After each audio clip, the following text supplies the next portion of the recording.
Assalamualaikum warahmatullahi wabarakatuh. Apa kabar anak-anak? Di sini Ibu akan menjelaskan materi tentang harmoni dalam ekosistem.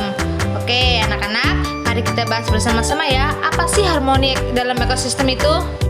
Salah satu hutan dengan keanekaragaman hayati yang paling banyak di dunia. Dengan jumlah yang sangat banyak, bagaimana mereka berinteraksi dan hidup satu sama lain?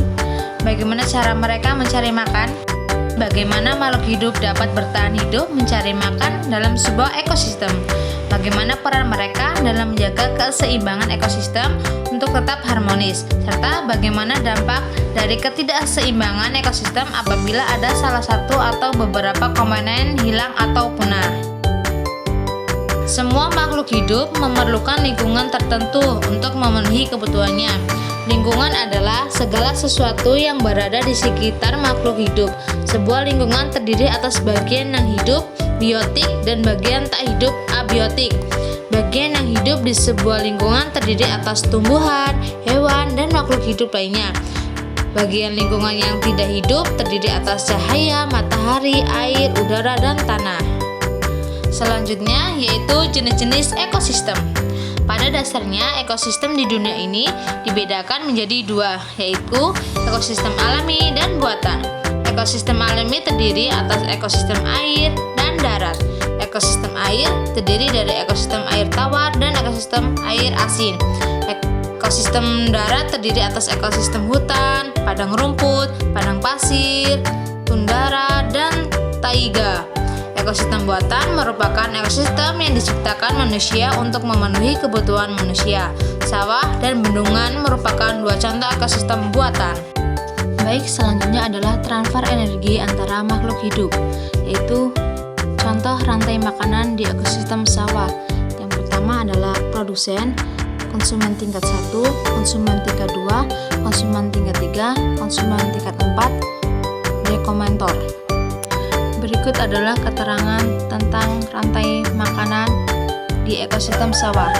Tumbuhan memproduksi makanannya sendiri melalui proses fotosintesis dengan bantuan matahari. Tumbuhan disebut produsen. Jenis makanan yang diproduksi oleh tumbuhan berupa gula. Oleh tumbuhan, makanan dapat disimpan dalam bentuk biji, batang, buah, dan akar. Konsumen tingkat 1 tidak dapat membuat makanannya sendiri. Konsumen tingkat 1 merupakan hewan herbivora atau pemakan tumbuhan. Makanan yang dimakan hewan tersebut akan diubah ke dalam bentuk energi untuk melakukan aktivitas dan bereproduksi. Contoh konsumen tingkat 1 adalah tikus.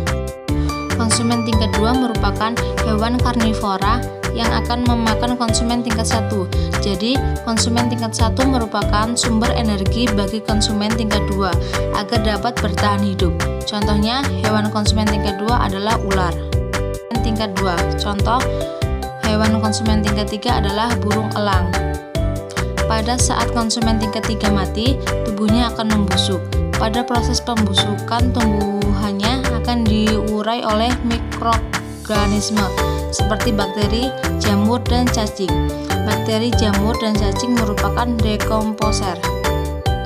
Keberadaan dekomposer membantu mendaur ulang proses rantai makanan agar kembali ke tumbuhan.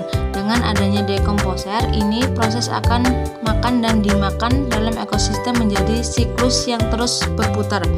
Hasil penguraian ini kemudian akan diubah oleh mikroorganisme dalam tanah untuk menjadi sumber makanan bagi tumbuhan seperti rumput, padi, dan tanaman lainnya. Baik anak-anak, usai sudah materi yang Ibu sampaikan. Terima kasih telah mendengarkan materi tentang harmoni dalam ekosistem. Terima kasih.